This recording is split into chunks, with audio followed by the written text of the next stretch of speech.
కోటాను కోట్ల మందికి తెలిసిన వ్యక్తి కాబట్టి ఆయన గురించి అందరం అవును. మాట్లాడుకుంటున్నాం. అవును. ఎంతో కొంత ఒక 1% కొంత నేను కూడా పరిచయం ఉన్న వ్యక్తిని ఎగ్జాక్ట్‌లీ. అందుకే అంటున్నా. ప్రోటోకాల్‌లో అవును. ఉన్నాను కాబట్టి, అవును. యెస్. ఎమ్మెల్సీగా ఉన్నాను కాబట్టి, ఒక ఎమ్మెల్సీ ఇలా చేయొచ్చా? అవును. సంఘ వ్యతిరేకమైంది కదా! సభ్య సమాజం తలదించుకునే విధంగా ఇలా ప్రవర్తించొచ్చా? ఈయనేం సందేశం ఇస్తున్నాడు?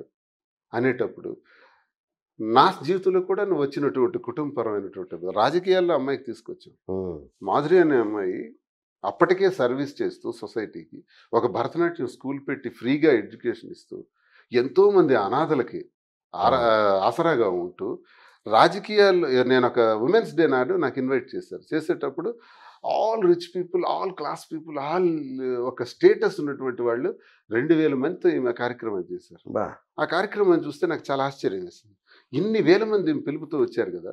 అలాగే సర్వీస్ కూడా ఇంతగా చేస్తుంది కదా! ఒక బిడ్డకి ఎవరో ఒక తల్లి కనేసి ముళ్ళ పొదల్లో పడేస్తే, ఆ బిడ్డని పెంచి, పోషించి ఇంటర్మీడియేట్ చదువుకునే స్థాయికి తీసుకొస్తే, ఆ బిడ్డ నాకు కలిసి ఒకరోజు యూనిఫార్మ్‌కి, డబ్బులకి, చదవటానికి కొంచెం హెల్ప్ చేయండి సార్ అంటే, తప్పకుండా చేస్తానమ్మా అంటే, ఆమె చరిత్ర అప్పుడు నాకు మాధురి చేసిందని నాకు అర్థమైంది. హ్మ్. అంటే ఇలాంటి సర్వీస్ మైండ్ ఉన్నోళ్ళు ఎందుకు రాజకీయాల్లో ఉండకూడదు?